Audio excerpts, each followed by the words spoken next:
Hey Peyton, nice to see you again on this beautiful day. This time with a quote by Seneca, where he says, "Expecting is the greatest impediment to living. In anticipation of tomorrow, it loses today." Bro, what is your take on Seneca's quote?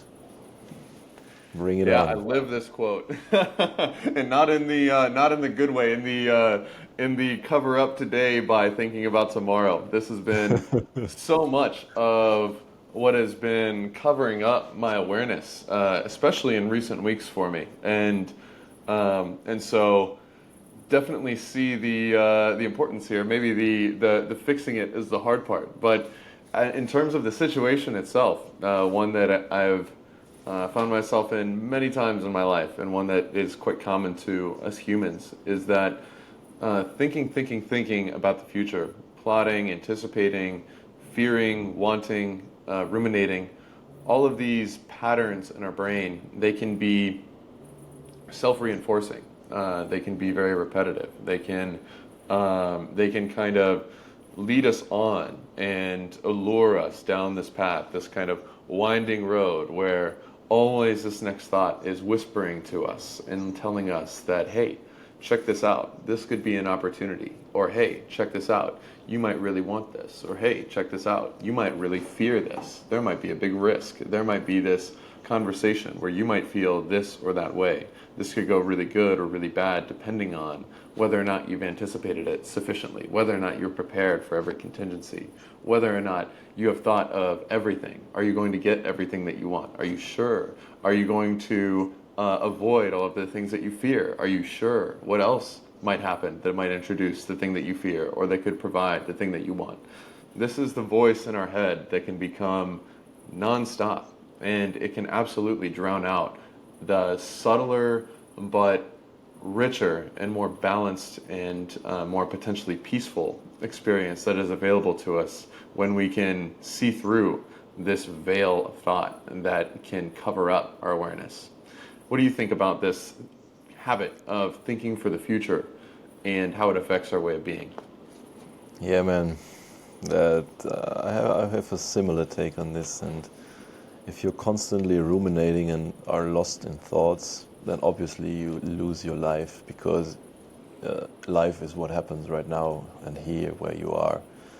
And if you constantly are overthinking stuff, it will ruin your experience in the here and now. Not to say that uh, thinking through hard problems is not worth it. It is definitely worth it. It is preparing a plan for the future, maybe carve a way out where you are likely to be more fortunate when you go this way. It's like planning and preparation is essential for living a good life, I believe. But realize that a good plan doesn't take much time to do. You just can map it out shortly, but the world is too complex that you can like map it out very detailed. You have to go a next step and then experience what is there, to map out the next best step after that. So the greatest impediment to living is living in expectation that something will come for sure. It is maybe being too sure about a thing, being too involved into thinking, or being too married to an ideology and identifying yourself with an outcome, saying, okay, I just wait until that happens and you will see. And then you will believe me. And that is like the recipe for over-identification. And if you just do that and expect things to happen,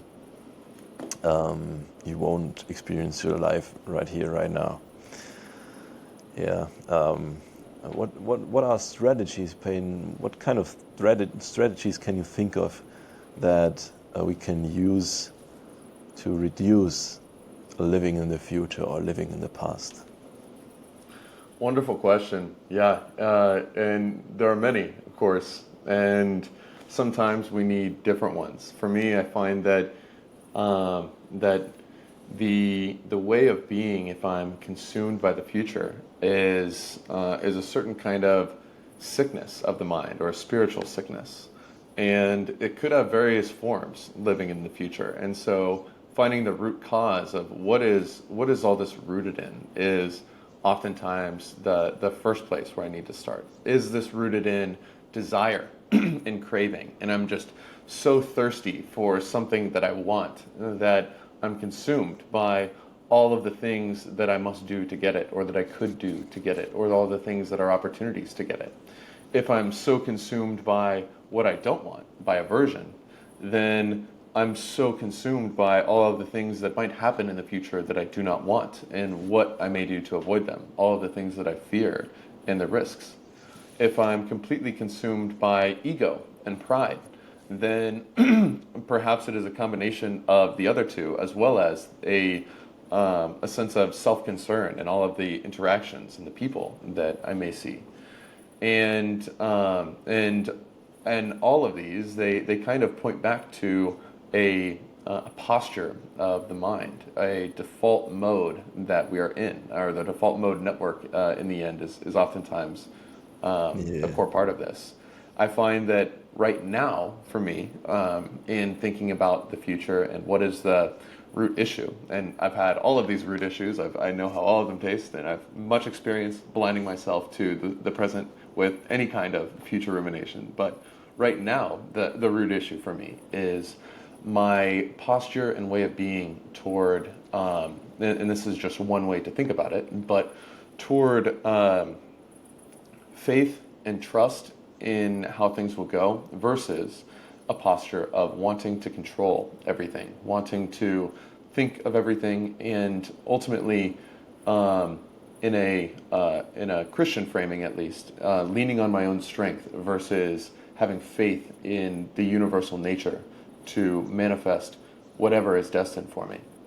And I think of this treadmill of this illusion that we could control all that is, given the reality that the way that the universe plays out is always out of our control. We will shape some events as they come, we will do some things, but ultimately, a balanced way of being starts with an acceptance that we cannot control the future, and that things will happen regardless of our efforts or our planning, our intention.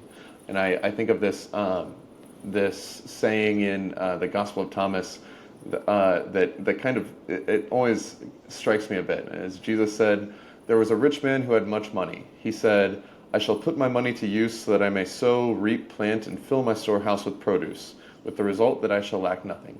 Such were his intentions, but that same night he died. Let him who has ears hear. And this is a reminder, I think, of the ephemerality and the feeble nature of our efforts to secure our existence as humans.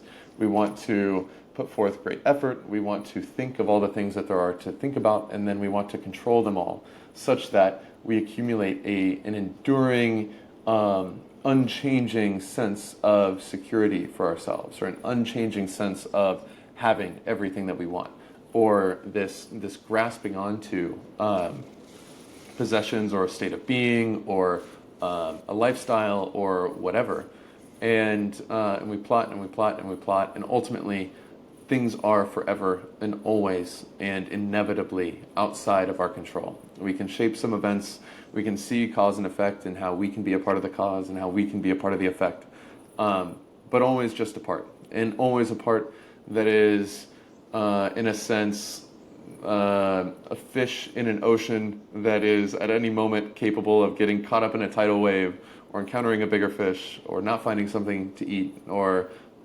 whatever. And this is despite our ego's desire and posture to be the master of all things, despite our constant craving and natural conditioned tendency to want to control everything and to not be vulnerable. We can't escape this. And this resistance against reality, an inability to have faith that we do not need to worry about tomorrow, for tomorrow will worry about itself. to be content to receive this day our daily bread, and not to try to build enough barns and storehouses that we will never have to be in need of our daily bread again. To try to secure things and lock reality down and make it not change and make things permanent. All of these are trying to force the ocean to stay still. All of these are a struggle against reality how it is. And we aren't going to win that struggle. And we aren't going to succeed at controlling everything. And the more we resist, the more we tense up, the more we flex, the more we turn our whole way of being into a clenched fist, the more we're just going to get thrashed around and experience tons of turbulence because we aren't flowing with reality. We're kind of fighting against it. And that's the root issue for me right now. If I figure out this particular thing, or if I solve my way of being here, inevitably it seems as if I will be tempted into some other delusion and slip into that until I experience enough turbulence to be motivated to wake up. And this is a dance that I've been dancing for a while, that many of us have been dancing for a while, and it is ultimately a huge part of what constitutes our experience. Are we actually connecting with our senses? Are we actually connecting with the now? Are we recognizing that when you realize that nothing is missing, the whole world is yours? What are we recognizing that in this bright moment, this very instant, this awareness, this bright, open condition of reality, it is actually all right exactly as it is. It is actually already available to be experienced and accepted and embraced and loved right now. And we always have that option, but it kind of requires a surrender of the war in order to embrace this nourishment of the light within. And that's something that's not really advertised to us very often. It's not reminded to me by the billboards that I drive past, or by the ads on my phone, or by whatever. It's only kind of the contraction of the other way of being that can shake us into recognizing how bad we need to experience the now, how bad we need to awake and recognize that this story and narrative in our head and this constant way of being at grasping at the future is not going to ultimately satisfy us. And so that's something that I'm trying to always relearn, and a dance that I'm trying to dance a little better. What about you, man? How do you think about the core impediments to recognizing the present moment and sort of experiencing the peace that is already available to us? Well, beautiful frame that we all will go through phases of life where we struggle more, and then they will come, the wave will ebb down again and we will struggle less. But it's always important to see that we are nothing is guaranteed. Nothing in the future is guaranteed to us. So if you make the future your life, then you will build your castle on sand. As soon as the waves come, your castle will crumble down. And having this perspective means also that you value the things that are here right now more. Especially, let's take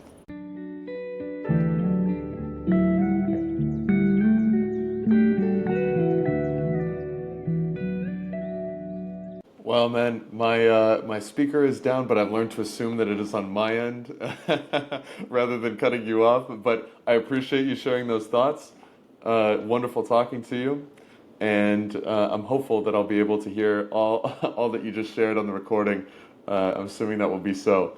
But I very much enjoyed this conversation. Thank you as always for sharing, and I will talk to you in the next one, my friend. Take care.